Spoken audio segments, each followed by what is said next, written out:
여러분 안녕하십니까? 미국 바로 알기, 미국 한국 경제를 삼키다 1편 강의를 시작하도록 하겠습니다. 저는 한국진보연대 정책위원장 주재준입니다. 여러분 행복하십니까? 예. 행복하다고 하면 대체적인 사람들이 부와 명예를 생각합니다.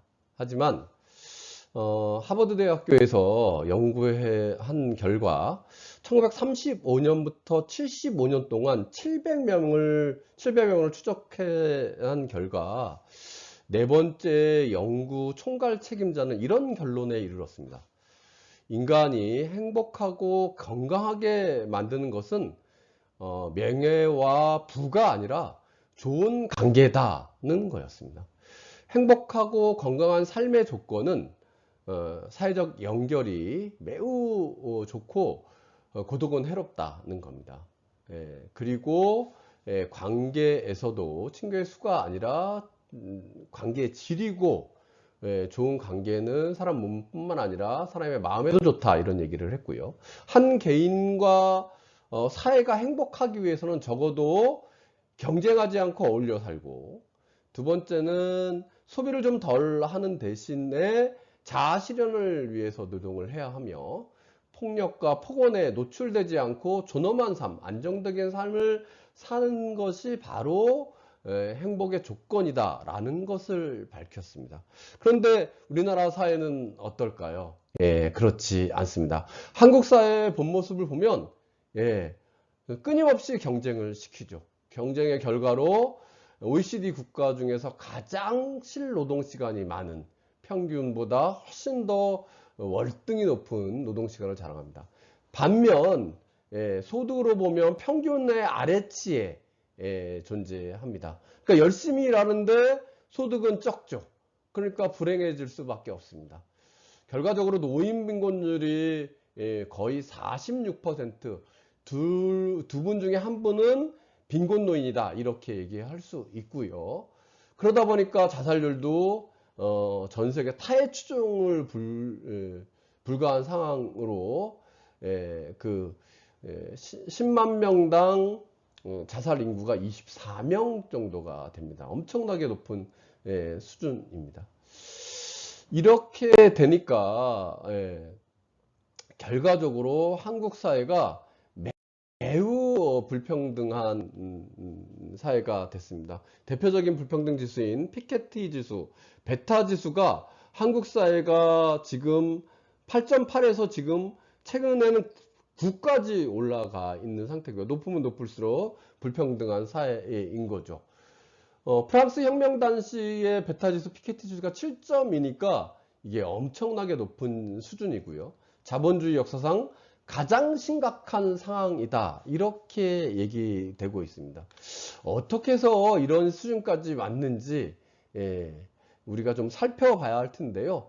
이를 살펴보기 위해서는 뿌리를 알아야 됩니다. 그래서 우리 해방 당시, 일제로부터 해방 당시에 경제 구도가 어땠는지를 좀 살펴보도록 하겠습니다. 해방 이후에 한국 사회에서는 46년도에 동아일보의 조선에 따르면 한국 사회가 어떻게 나가야 되느냐고 물었더니 그 70%가 사회주의, 그리고 7%가 공산주의, 이렇게 원했던 것은, 많은 사람들이 독립운동에 지향했던 많은 사람들이 사회주의와 공산주의를 원했기 때문에 그랬습니다. 그리고 그 당시에 가장 절박했던 요구는 노동시간제, 토지몰수, 그리고 적산몰수, 친일파 청산 등이었습니다. 이런 이제 요청이 있었고요. 이런 요청에 따라서 전국적으로 인민위원회, 건국위원회가 만들어졌고, 적산에 대한 자주관리와 운영이 전국적으로 140개 지부로 나누어서 운영됐습니다. 그런데 갑자기 메가더가 이제 미국이 등장하죠. 미국은 점령 조항을 발표하고 명령할 때까지 복종하라 이렇게 얘기를 합니다. 그리고 이 복종하라는 뜻에는 일제의 주구들, 또 친일파 세력들, 심지어는 일제 세력들까지도 그 자리에서 여러 가지 활동들을 유지하라라고 명령을 하게 됩니다. 그리고 다음 순서로 미 군정 법령을 통해서 적산을 운영했던 인민위원회를 불법 시하고요. 그 다음에 일부 인민위원회의 자주관리 운영하던 적사를 강제로 탈취합니다. 나아가서 이 한반도를 분할 통치의 음모를 노골화하는데요. 미국은 당시에 30에서 40년간 조선을 한국을 신탁 통치하겠다 이렇게 얘기를 했습니다. 반면 소련은 임시정부를 즉각 수립해야 된다라는 요구를 합니다. 그런데 미소 공동운영위원회의 결정은 소련의 의도대로 소련과 미국이 단일 임시정부를 원전하고 후견협력하는 것으로 소련안이 채택을 되게 됩니다. 그런데 이게 미국의 통신사 AP와 UP를 통해서 왜곡 보도가 됐고요. 동아일보에서 이를 대서특필하는데요. 이 왜곡 보도는 사실은 신탁 통치를 주장했던 것은 미국이었는데 이게 둔갑을 해서 순식간에 소련이 제안했다 이렇게 얘기를 합니다. 여기에 보시면 소련은 신탁 통치를 주장하고 미국은 즉각 독립을 주장했다. 이런 대형 오보를 내기 시작합니다. 이렇게 왜 났냐? 이건 너무나 당연한 것입니다. 동아일보는 사주였던 김성수의 친일 행각이 지금 드러나고 있고요. 이전에도 그랬고요. 그런 친일파 세력들이 살아남기 위해서 적극적으로 이거를 왜곡한 것이다. 이렇게 읽어야 될 겁니다. 그래서 이를 통해서 미국은 적산을 탈취했고 나아가서 분할 통치의 가능성을 열어놨습니다. 그리고 나아가서 친일파에 대해서 친일파 세력에 대한 면죄부를 주게 되는 것입니다. 친일파 세력의 면죄부는 반민특위 구성됐죠. 그런데 이승만이 반민특위는 위헌적인 것이다. 이렇게 위헌적인 불법적인 것이다. 그래서 강제 해산하고요. 680여 명에 이르는 반민법 위반자의 친일 세력이죠. 이 사람들에게 단 한 명도 실형을 세우지 않습니다. 그러니까 결론적으로 암살이라고 하는 영화에서 밀적 역할을 했던 이정재가 참 좋은 세상이야 이렇게 얘기하는 세상이 되는 것이죠. 친일파는 당연히 독립되자마자 친일파는 청산의 대상이었습니다.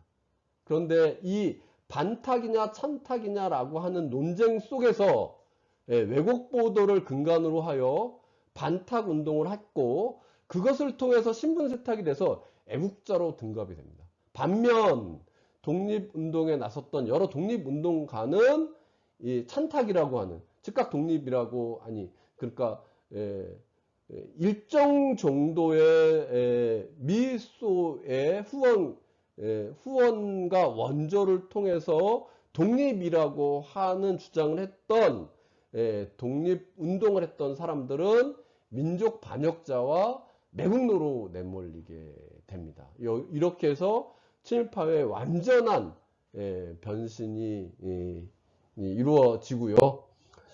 그 결과 미 군정으로서는 여러 가지를 얻게 됩니다. 적산을 탈취했고 그 적산을 불화하는 데 있어서 자기의 어떤 정치에 그리고 경제에 기반이 되는 친일파에게 이 적산 불화를 몰아줍니다.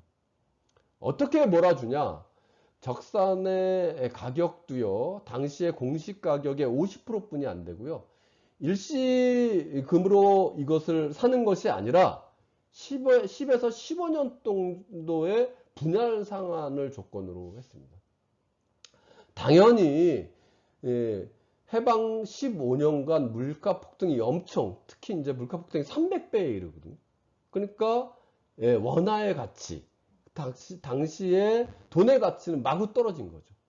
결과적으로 따지면 10만 원짜리 회사를 3억 원의 산꼴이 됩니다. 그러니까 거의 친일파 세력이 이 적산을 다 불화받게 되는데 이 사람들은 거의 거저먹게 되는 겁니다.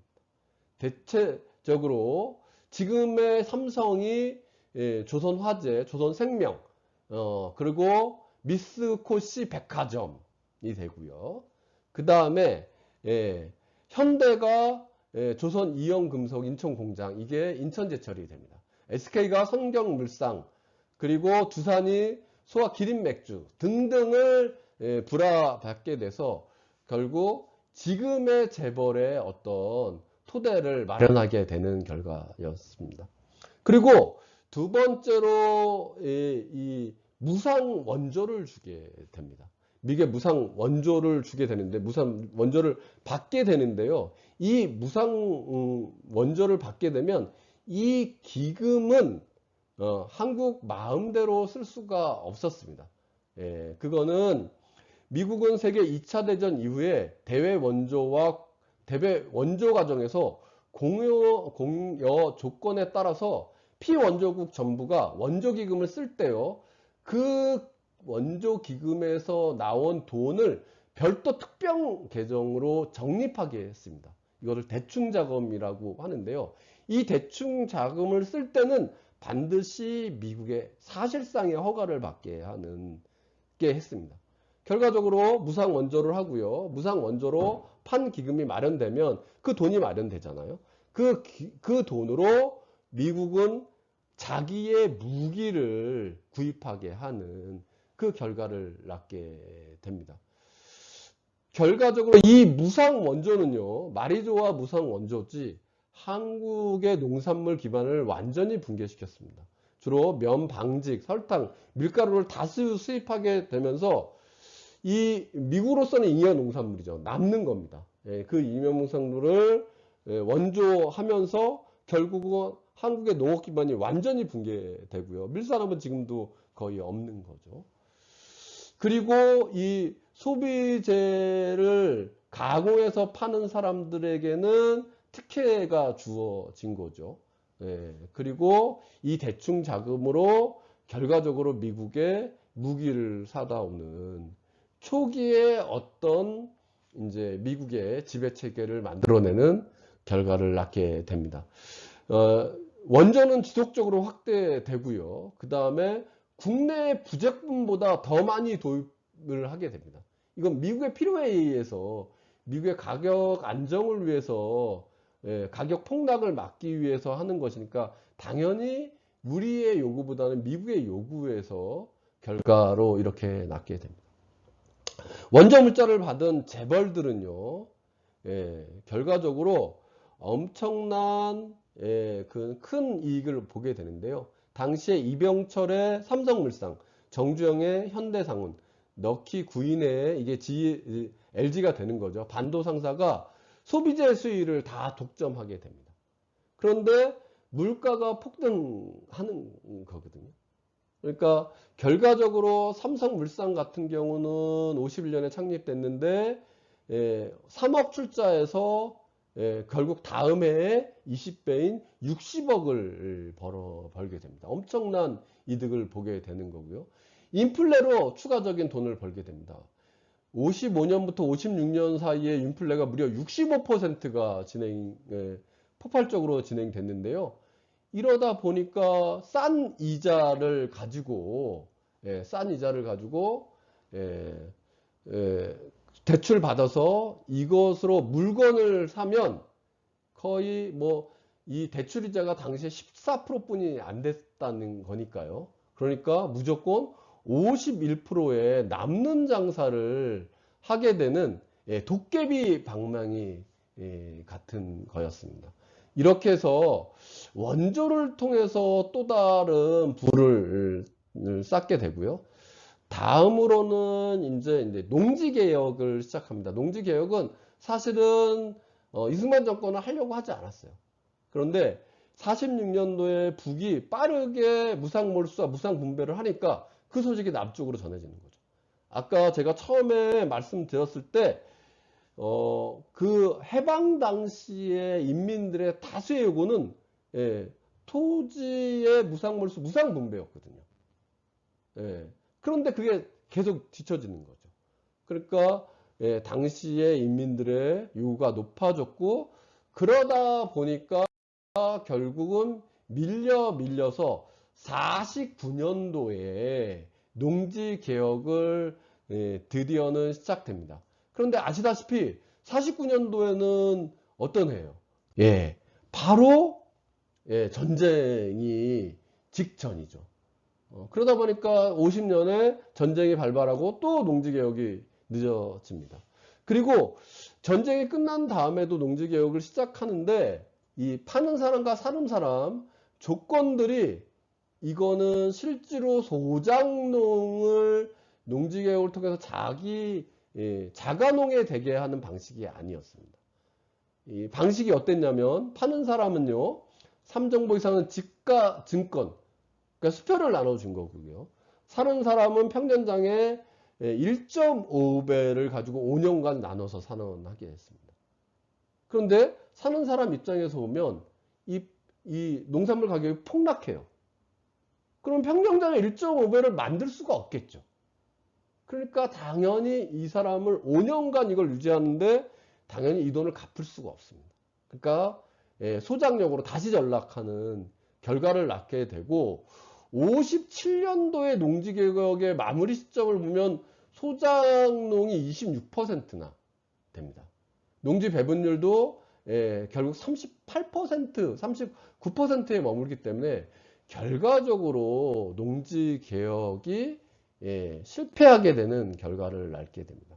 그러면 왜 실패했냐? 아까 말씀드렸다시피 소작농은 그러니까 농산물 가격이 폭락하니까 소작농은 전락하고요. 지주는요, 이제 거대 지주는 땅을 계속 갖고 있을 수 있죠. 그런데 조그만 지주들은 물가 폭등이 워낙 높기 때문에 갖고 있는 그 수표가 가치가 떨어집니다. 그래서 이거를 빨리 바꿔야 됐어요. 그래서 지가증권을 그러니까 수표를 현금화했고요. 이 현금화한 그 수표들을 상인과 자본가들이 싼 값으로 수매를 합니다. 이게 결국 자본금이 되는 거죠. 자본금.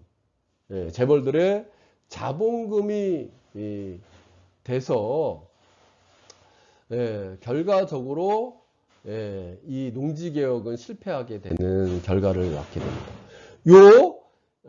해방 이후에 적상불화, 그리고 무상원조, 그리고 잘못된 농지개혁을 통해서 미국은 원하는 것이 명확했습니다. 부의 원시적 축적이 필요했는데 이것을 통해서 화폐의 원시적 축적이 가능했고요. 그 다음에 다른 한편으로 보면 농촌이 파괴됩니다. 농촌이 파괴되고, 농촌이 파괴되는 것은 첫 번째는 무분별한 원조가 되면서 농산물 가격이 떨어지게 되는 거죠. 두 번째는 잘못된 농지개혁을 통해서 다시 소작농으로 전락하게 되는 거예요. 그런데 농촌에서는 먹고 살 수가 없네. 그러니까 어떻게 돼요? 이 분들이 농촌을 떠나서 결과적으로 도시 노동자가 되는 임금 노동자층으로. 그런데 임금 노동자층이 너무나 많이 도시로 몰려가는 거예요. 그러면 어떻게 됩니까? 저임금 체계가 자연스럽게 만들어지게 됩니다. 이 결과로 결국 원시적 축적이 가능하고요. 다른 한편 50년대 말이 되면 미국이 무상원조를 중단합니다. 유상원조로 변경하면서 한국 경제가 급격한 몰락 상태로 빠지게 됩니다. 그게 결과적으로 4.19 혁명의 발단이 되기도 합니다. 자, 여기서 매우 또 중요한 사실을 좀 아셔야 되는데요. 그러면 이승만이 어쨌든 4.19 혁명을 통해서 몰락했어요. 그런데 미국은 그 지배체계를 유지해야 되는데 그걸 어떻게 했냐? 그들은 잘 알고 있었습니다. 이승만이 오래 갈 수 없다는 사실을. 그래서 당시의 국군, 정권의 핵심 인자죠. 군부사였으니까요. 50년대부터 57년까지 무려 7,000명의 군인들을 미국으로 데려가서 교육을 시킵니다. 그래서 이 사람들을 친미 군인으로 양성을 시키고요. 그 대표적인 사람이 박정희라고 얘기할 수 있겠습니다. 이런 정치적 지배를 통해서 4.19 혁명을 뒤집고 미국이 다시 사주한 5.16 군사 쿠데타를 통해서 정치적 지배를 바탕으로 하고요. 이 사항은 사실은 미국은 이 쿠데타 모의를 5.16 군사 쿠데타 한 달 전에 알고 있었다는 사실이 드러나고요. 당시에 댈러스 CIA 국장은 자신이 재임 중에 CIA 해외 활동 중에서 가장 성공을 거둔 것이 5.16 군사 쿠데타다 이렇게 말할 정도였습니다.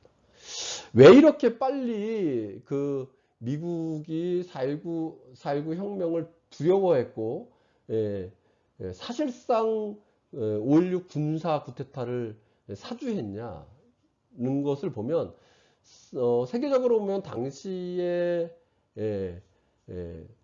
그 쿠바 혁명이 일어납니다.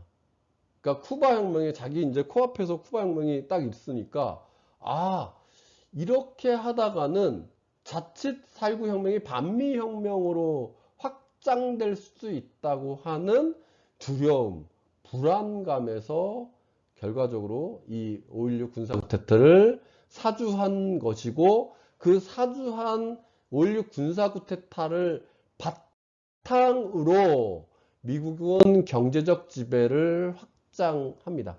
그 경제적 지배의 핵심판이 아까 말씀드렸다시피 무상 원조에서 유상 원조로 바꾼다고 했잖아요. 그런데 그 유상 원조는 결국 이 유상 원조라는 게 뭡니까? 차관과 함께 유상 원조는 꼬리가 달린 거거든요. 유상으로 돈을 주면 그 돈을 준 사람이 하라는 대로 할 수밖에 없는 겁니다. 그래서 이 차관과 유상 원조는요, 결과적으로 분단 식민지 초과 이윤을 얻기 위한 당시 미국 초국적 자본들의 요구였다라는 겁니다. 아까 이제 그 초창기 해방 직후에 원시적 자본 축적이 있었다면 결과적으로 이 유상 원조와 차관을 통해서 다시 자본 축적이 일어나게 됩니다. 이 차관을 그럼 누가 주냐? 전면적으로 들어온 게 일본의 차관이었죠. 56년도 여기 55년이라고 했는데 65년입니다. 65년도에 그 한일 협정을 맺게 되고요. 한일 협정에서 나온 얘기가 바로 원조였습니다. 기시노부스케와 김종필이 만나서, 기시노부스케는 박정희가 가장 존경한다는 사람이죠. 그리고 아베의 외할아버지입니다. 이 사람과 김종필이 만나서 비밀 협약을 통해서요, 3억 달러의 무상 자금, 무상 원조, 그리고 2억 달러의 차관을 받으면서 대일 청구권을 완전히 포기하는 거죠. 대국민 굴종 협정을 맺게 되고 거대한 국민적 저항이 있었음에도 불구하고 한일 국교 정상화 협상을 맺게 됩니다. 이것을 통해서 결국은 미국과 일본은 한국의 경제 지배를 확장해 갑니다. 예컨대 일본의 기업체는 이 차관을 통해서요, 60년대 33개 기업에서 70년부터 74년이 되면 무려 230개로 늘어납니다. 마산의 수출 자유 지역 같은 경우는 노동권이 완전히 빼앗긴 강제 노동을 해야 됐었고요. 그 다음에 70년대가 되면 한국의 일본의 독점 자본들이 확대돼서 전기 기기 산업의 70%, 강판 산업의 60%, 시멘트 산업의 50%는 다 일본의 대기업 자본들이 갖게 됩니다. 그래서 차관의 총액이 59년부터 79년까지 무려 151억 달러 정도가 들어오게 됩니다. 그러니까 완전히 이제 지배 체계가 서서히 완성되는 단계에 이르게 됩니다. 그런데 요것도 모자라서 결국은 이 뭉칫돈이 필요했던 거죠. 이게 이제 베트남 참전 수당으로, 그리고 파독 강부 간호사의 분들을 보내면서, 파견 보내면서 베트남 참전 수단으로 한 2억 3천만 달러 정도를 벌거든요. 그리고 파독 강부 간호사의 송금액으로 1억 달러를 법니다. 전체적으로 하면 3억 한 3천만 달러를 버는데요. 63년도의 외자 유치액이 300만 달러뿐이 안 된다는 것을 보면 그 10배가 넘는 것을 결국 파병을 통해서 얻게 됩니다.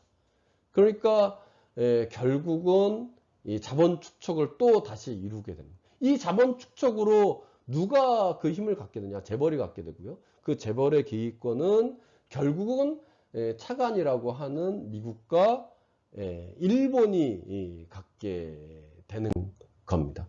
그래서 요 도표에 보시면 65년 저희가 파병하는 그 시점에 보면 갑자기 경제 성장이 급성장을 하게 됩니다. 요런 영향을 미친 결과다는 거고요. 이 당시에 이 차관으로 결국은 이제 수출 주도형 경제 체계를 만들어 가게 되는데요. 이 대표적인 수출 주도형 모델이 OEM 방식이었습니다. 이게 굉장히 엄청난 착취의 방식인데요. 이게 주문자 생산 방식입니다. 당시에 이제 나이키는 우리나라의 신발 화승이라고 하는 내가 다 만들어 가는데요. 다 만들어서 이제 판매를 하면 미국에서는 나이키로 팔리는 거죠. 이게 이제 주문자 생산 방식인데요. 70년대까지 수출 단가가 대략의 제조 단가의 절반 수준이었습니다. 이게 무슨 말이냐? 100원으로 우리가 만들잖아요. 그럼 수출은 50원으로 합니다. 그러면 그 기업이 망하잖아요. 그러면 이것을 정부가 특혜를 세금 감면해주고 특혜를 주고요. 그 다음에 수출 대기업에게는 은행들이 이자 특혜 줍니다. 다 이제 관치금융 국가에서 하는 거니까요. 그래서 일반 기업은 1년 미만의 대출뿐이 안 해줍니다. 그리고 이자가 26%가 됐어요. 그런데 당시의 수출 대기업은요, 만기가 1년짜리가 아니라 10년짜리입니다. 그리고 이자도 6.5%뿐이 안 됩니다. 그러니까 그 단가를 주려면 또 어떻게 하겠어요? 노동자를 쥐어짜야죠. 그래서 당시에 70년대 전태일 열사의 편지에 보면 15살 여공들이 토요일 일요일 없이 16시간 동안 일하는데 하루에 90원을 받았다는 거예요. 당시에 짜장면 가격이 100원에서 120원이었거든요. 그러니까 열심히 12시간을 일해도 짜장면 한 그릇을 사 먹을 수 없는 저임금 체계를 만들었던 거죠. 이 모든 그 결과는 이 이익은 모두 당시에 재벌 대기업과 미국과 일본이 가져간 걸 수밖에 없었다, 이런 겁니다. 이 시스템을 만들었던 것은 결과적으로 저고가 정책이다. 아까도 말씀드렸는데요. 저고가 정책을 지속하고 하다 보니까 결국은 농민들이 더 이상 농촌에서 할 수 없고 도시 노동자로 될 수밖에 없었던 거고요. 그 규모가 어느 정도냐? 1960년대부터 1970년대까지요. 무려 680만 명의 농촌 인구가 도시로 밀려갑니다. 당연히 도시의 노동자는 넘쳐나는 거죠. 그러니까 저임금 체계가 유지될 수밖에 없었습니다. 60년대 농업인구가 거의 60%인데 75년 되면 37%로 거의 반토막이 납니다. 전쟁 시기보다 더 심각한 인구 이동이 이루어진 거죠. 이것은 누가 만들었냐? 이것은 결과적으로 박정희 정권이 저국가 저임금 체계를 만들면서 결국 수출 대기업에 특혜를 주는 결과를 낳게 됐고, 그 이득은 수출 대기업과 미국과 일본이 가져오게 되는 결과를 낳게 됩니다.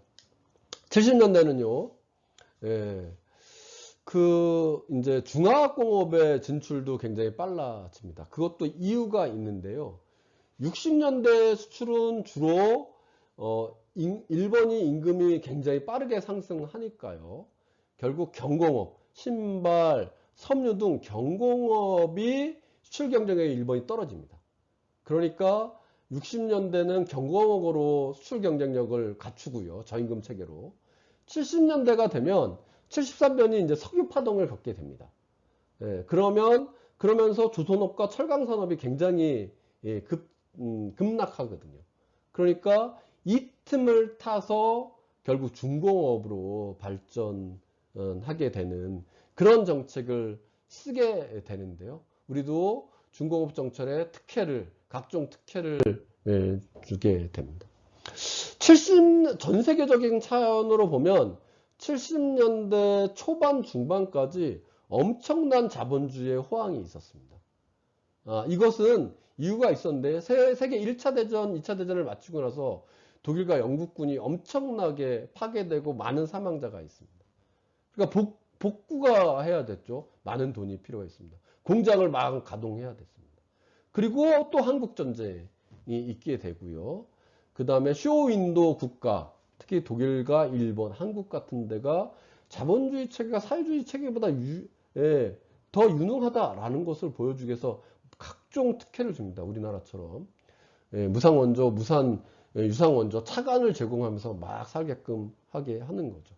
결과적으로 이렇게 되면서 자본주의 전체적으로 분업화가 이루어지고 저개발, 개발도상국이 저임금 체계를 바탕으로 수출 경쟁력을 높이게 되고요.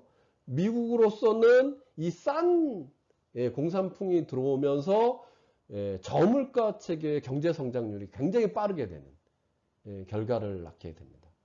그런데 이게 70년대 중반이 되면요, 큰 변화를 맞게 됩니다. 그 맞게 되는 결과는 이게 70년대 중반이 되면요, 케인즈주의를 통해서 부채가 왕성됩니다. 케인즈주의는 막 테니스장에 토목공사를 하고 노동자에게 돈을 주는 거잖아요. 그건 다 정부의 부채거든요. 그게 이제 사실은 굉장히 오래 또 2차 대전 이후에도 지속되니까 부채가 굉장히 많이 쌓이게 되는 겁니다. 그리고 테드 포일러 시스템이라고 하는 노동 생산성도 정체가 되죠. 초분 단위로 노동자의 노동을 잘라서 막 시켰는데 이게 아무리 잘라도 인간이 할 수 있는 한계가 명확하니까 그렇게 시스템의 한계도 부딪힙니다. 세 번째로는 개발도상국, 특히 이제 후발 선진국들의 약진이 두드러집니다. 토요타, 벤츠들이 약진하니까 미국 자동차 회사들이 부진을 맞게 되죠. 마지막으로 베트남 전 등등이 군수산업이 팽창하면서 처음에는 이 군수산업이 민간 부문의 발전을 추동했는데 결국 이게 너무 과도해지니까 부문의 어떤 민간 부문의 발전을 억제합니다. 그래서 결과적으로 70년대 후반기로 가면요, 그 저성장 체계, 전 세계적 저성장 체계에 경기 침체가 몰려오게 됩니다. 당연히 수출해서 먹고 사는 한국으로서는 엄청난 위기가 봉착하게 됩니다. 여기에 이게 가동률 추이인데요. 제조업의 가동률을 보십시오. 70년대, 80년대 전체적으로 60%, 70%, 80%, 80%를 넘지 못하는 상태가 됩니다. 여기에다가 이 과잉 투자가 굉장히 중복됐습니다. 그러니까 당연히 과잉 투자가 중복됐다는 것은 뭐예요? 이익률이 떨어지게 되는 거죠. 이익률이 떨어지니까 가동률도 급락하게 되는 결과를 낳게 됩니다. 그러다 보니까 이게 우리나라가 이 중공업을 하게 됐던 이유가 결국 차관을 통해서 차관을 받아오면서 그 뭉칫돈으로 성장하게 된 거잖아요. 예, 공장도 건설하게 되고 그렇게 되는 건데 이 차관을 이게 돈을 갚아야 되잖아요. 그런데 갚을 돈이 없어집니다. 73년부터 80년까지 190개의 기업체의 부채가 무려 2조가 넘어갑니다. 예, 그러니까 70년대 말이 되면은 이제 이게 상환을 해야 되는데 상환을 하는 돈이 없어요. 예, 그러니까 엄청난 위기 상태로 빠져들게 됩니다. 그래서 무역 수지도 전부 마이너스로 돌아서게 되는 거죠. 그래서 한국 경제가 굉장히 위기 상태에 놓이게 됐는데 여기에 엎친데 겹친격으로 결국 이러한 혁명으로 다시 석유 파동이 있게 됩니다. 80년대 석유 가격이 급등하게 되고요. 석유 가격이 당연히 올라가니까 우리나라의 물가도 폭등하게 됩니다. 당시의 부마 항쟁은 무려 20%의 인플레, 물가 폭등에 항의하는 노동자로부터 부마 항쟁이 부산 마산 지역이 수출 자유 지역으로 노동자들이 집중 지역이었고 저임금 체계였었는데 물가가 폭등하니까 더 이상 살 수 없다고 들고 일어난 게 부마 항쟁의 핵심이었습니다.